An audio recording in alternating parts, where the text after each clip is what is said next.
Hi students, स्वागत है आपका अपना यूट्यूब चैनल इम्पैक्ट लर्निंग में। तो चलिए दोस्त, आज की इस वीडियो में आप लोग को दिखाने वाला हूं कि भुजाओं के आधार पर त्रिभुज को कैसे आइडेंटिफाई करते हैं, कैसे उसके पहचानते हैं कि कौन सा त्रिभुज होगा। क्या ये मेरा न्यूनकोण त्रिभुज होगा, क्या समकोण त्रिभुज होगा, क्या अधिककोण त्रिभुज होगा। ये सारी बातें आप लोग के बीच आज समझाने वाले हैं दोस्तों। तो चलिए, अगर चैनल में नए हैं तो चैनल को जरूर सब्सक्राइब कर लेंगे, बेल नोटिफिकेशन को दबाएंगे ताकि इस तरह के वीडियो का नोटिफिकेशन आप तक हमेशा पहुंचता रहे। तो चलिए दोस्त, वीडियो शुरू करते हैं। यहाँ देखेंगे आप लोग स्क्रीन पर लिया हुआ है कि भुजाओं के आधार पर त्रिभुज की पहचान। दोस्तों, इस टाइप से मान लीजिए एक त्रिभुज है ए बी सी, इसका शीर्ष है। तो हम लोग जानते हैं जो शीर्ष का ऑपोजिट भुजा होता है, साइड जो होता है, उसी को हम लोग स्मॉल, ये अगर कैपिटल ए है तो इसको स्मॉल ए हम लोग नाम कह सकते हैं। ये कैपिटल ई है इसका शीर्ष, इस भुजा, इसका ऑपोजिट जो भुजा होता है उसका हम लोग क्या कहते हैं, आपका स्मॉल बी। और अगर सी ये शीर्ष है तो इसका ऑपोजिट भुजा है उसको हम लोग स्मॉल सी दे सकते हैं। यानी कहने का तात्पर्य यही है कि किसी भी त्रिभुज के शीर्ष का सम्मुख भुजा जो होता है उसका स्मॉल लेटर से उसको हम लोग डिनोट करते हैं, दिखाते हैं। तो इस टाइप से मान के चलिए, ए बी का मान लीजिए ए बी का लंबाई क्या है, सी है। ए सी का लंबाई क्या है, बी है। बी सी जो है इसका लंबाई है, ए है। तो यहाँ पर हम ले लिया हूँ, ये जो सी को मान लिया हूँ, ये मान लीजिए बड़ी भुजा है, क्योंकि ये आपका वेरिएबल में दिया हुआ है। इसमें मालूम नहीं चल रहा है कि कौन सा आपको बड़ी भुजा होगा और कौन सा छोटी भुजा होगा। अगर यही चीज आपका संख्यात्मक मान में दिया हुआ रहेगा तो आपको मालूम चल जाएगा क्या कौन सी बड़ी भुजा है और कौन सी आपका छोटी भुजा है। तो इसमें आपका किस टाइप से क्वेश्चन पूछा जाता है, कैसे क्वेश्चन आता है, किस टाइप से इसको, इसका कॉन्सेप्ट है, ये सारी चीज आपको समझने की जरूरत है। तो चलिए एक एक करके मैं समझाता हूँ। देखेंगे दोस्तों, आपको दिया हुआ रहेगा कि मान के चलिए ये एक त्रिभुज दिया हुआ रहेगा, यहाँ दिया रहेगा 7, 5, यहाँ रहेगा 11 या कुछ भी रहता है। तो आपको कहेगा ये किस टाइप के त्रिभुज के है, ये आपको आइडेंटिफाई करना है। तो इसके लिए 3 कंडीशन यहाँ पर मैं दिखाने जा रहा हूँ। ये तीनों कंडीशन आप लोग याद रखिएगा। किस टाइप से, अगर मान लीजिए ये भुजा है, क्या इसका लंबाई क्या है, ए बी और सी मैंने ले लिया। अगर हमको देखना है कोई भी दो छोटा भुजा का स्क्वायर, क्या करना है, कोई भी दो छोटा भुजाओं का स्क्वायर का सम करना है दोस्तों। कोई भी दो छोटा भुजाओं का स्क्वायर का सम अगर बड़ी भुजा से वो ज्यादा हो जाता है, यानी ग्रेटर देन बड़ी भुजा हो जाता है, तो हम लोग इसको आराम से कहेंगे क्या हो जाएगा, आपका न्यूनकोण त्रिभुज होगा। क्या होगा, न्यूनकोण त्रिभुज हो जाएगा। ठीक है दोस्त।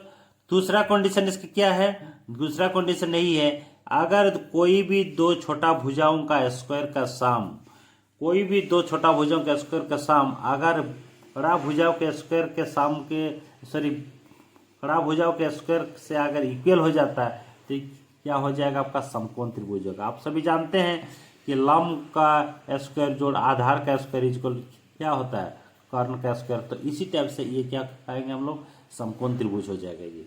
और मान के चलिए ये क्या हो जाएगा, अगर कोई भी दो छोटा भुजाओं के स्क्वायर का जो सम होगा, उसका जो योगफल होगा, वो बड़ी भुजा से छोटा हो जाएगा, लेस देन छोटी भुजाओं का स्क्वायर हो जाएगा, सॉरी, बड़ी भुजाओं का स्क्वायर हो जाएगा। तो इसके लिए हम क्या कहेंगे, ये त्रिभुज क्या हो जाएगा, मेरा अधिककोण त्रिभुज है। यही 3 कंडीशन मोस्ट इंपोर्टेंट है दोस्तों, यही चीज आपको याद रखना है। तो चलिए, आप लोग समझ गए, एक बार फिर से रिपीट करता हूं। अगर कोई त्रिभुज दिया हुआ रहता है और उसमें तीनों भुजाओं का मान आपको मालूम है, तो इसमें कहेगा कि ये किस टाइप का त्रिभुज आपका बन सकता है। तो आपको यही 3 कंडीशन पे आपको चेक कर लेना है। अगर कोई दो छोटा भुजाओं के स्क्वायर का सम अगर तीसरी भुजाओं के स्क्वायर से ज्यादा होता है तो क्या हो जाएगा, न्यूनकोण त्रिभुज हो जाएगा। अगर कोई दो छोटा भुजाओं का स्क्वायर का सम तीसरी भुजाओं के स्क्वायर के साथ समान हो जाता है तो क्या हो जाएगा, आपका समकोण त्रिभुज हो जाएगा।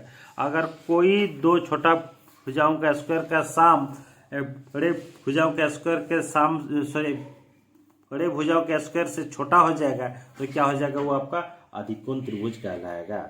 ठीक है दोस्त। एक चीज और यहाँ पर आपको नोट करके मैं दिखाना चाहता हूँ, आप लोग याद रखेंगे कि मान लीजिए, और एक चीज कभी कभी आपका ये नोट करके लिख देता हूँ कि बड़े कोण के सामने वाला भुजा आपका क्या हो जाएगा, यहाँ पर लिख देता हूँ दोस्तों, बड़ी कोण के सामने वाला भुजा, सामने वाला यानी सम्मुख भुजा आप कर सकते हैं। सामने वाला भुजा क्या होता है? बड़ा होता है। हमेशा याद रखेंगे दोस्तों, बड़ी कोण के सामने वाला भुजा क्या होता है? बड़ा होता है।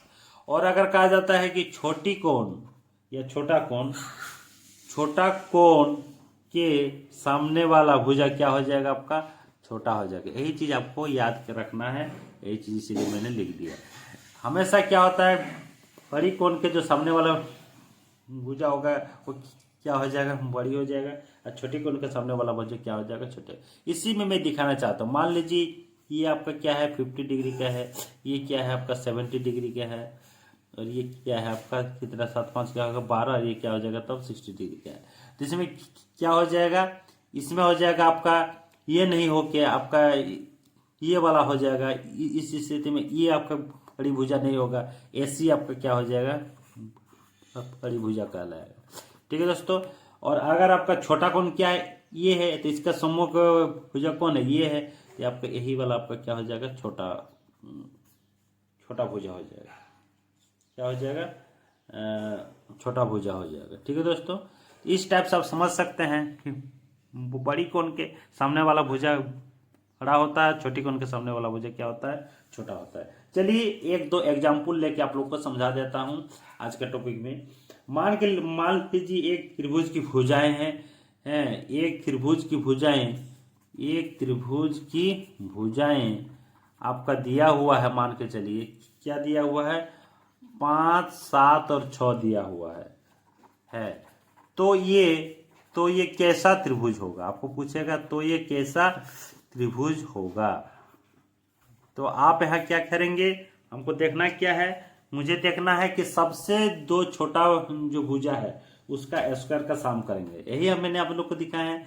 तो सबसे छोटा भुजा का स्क्वायर का सम किया 5 स्क्वायर और 6 स्क्वायर करेंगे। और उसके बाद क्या है? ये 7 स्क्वायर कर देंगे। अभी देखेंगे 5 का स्क्वायर क्या हो जाएगा? आपका 25 हो जाएगा। 6 का स्क्वायर क्या हो जाएगा? आपका 36 हो जाएगा। और 49 इसका स्क्वायर 7 का स्क्वायर क्या हो जाएगा? 49 आ जाएगा।